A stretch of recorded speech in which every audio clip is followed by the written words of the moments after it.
Welcome back to be alert. అసలు duty మరిచిపోతున్నారు. అప్పనంగా వచ్చే దానికోసం అర్రులు చాస్తున్నారు. ప్రజా సొమ్ము తెగ తినడం మరి నా లంచ్ అవతారి మేడలు మిద్దెలు కట్టేశాడు. తరతరాలు కూర్చుని తిన్నా తరగని ఆస్తి సంపాదించాడు. కోట్లు వెనకేశాడు. పిల్లి కళ్ళు మూసుకుని పాలు తాగినట్టు తన లీలలెవరూ చూడట్లేదనుకున్నాడా గోపాలుడు. ఆదాయానికి మించి ఆస్తులు కలిగి ఉన్నాడన్న ఆరోపణలతో ఏసీబీ అటాక్ చేసింది. అసిస్టెంట్ డ్రగ్ కంట్రోలర్ కు 50 కోట్లకు పైగా ఆస్తులున్నట్లు అంచనాకొచ్చింది.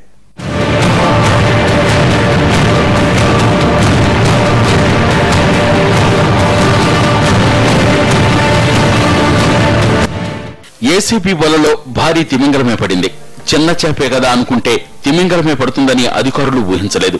ఆదిలాబాద్ జిల్లా assistant drug controller Vijay Gopal ఇంటిపై ఏసీబీ దాడులు చేసింది. అతనికి హైదరాబాద్ తో పాటు చుట్టుపక్కల జిల్లాల్లోనూ భారీ మొత్తంలో ఆస్తులున్నట్టు నిర్ధారించింది.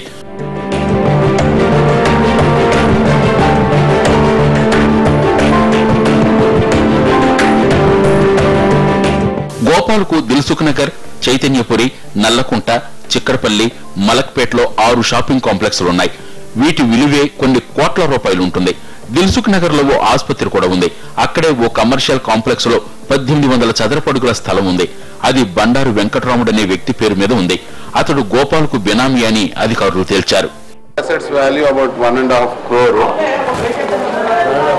మార్కెట్ వాల్యూ మొత్తం సుమారు 8 to 10 crores ఉంటుంది. Market value, registered value about 1.5 crore. ఇంకా సర్చెస్ జరుగుతున్నవి. గోల్డ్, క్యాష్ అవన్నీ చూస్తున్నాం. అవే ఇంకా సర్చెస్ చేస్తున్నాము. క్యాష్ ఇక్కడ చూస్తున్నాము. చేయాల్సి డీడీ కాలనీలో 200 గజాల స్థలం, షాద్ నగర్ లో 20 ఎకరాల భూమి ఉన్నట్టు డాక్యుమెంట్లు లభించాయి. మల్కాజ్గిరిలో 6 ప్లాట్లున్నాయి. మలక్పేట్లో ఓ అధునాతన భవనము గోపాల్ సొంతం.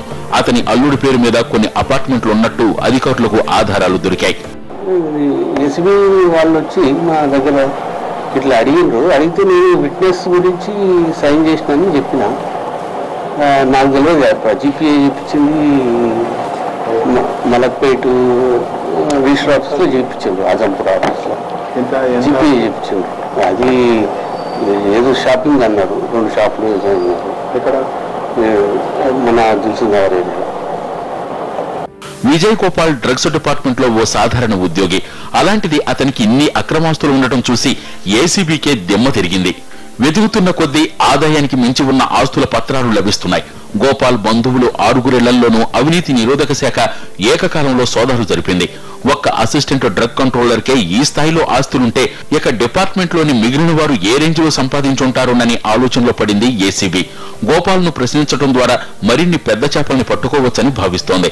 అలాగే ఈ ఆస్తులన్నీ ఎలా ఆర్జించారనే దానిపై దృష్టి పెట్టారు. గోపాల్ అక్రమాస్తుల్ని విలువ కట్టేందుకు ఓ వారం పట్టొచ్చని అధికారులు చెబుతున్నారు.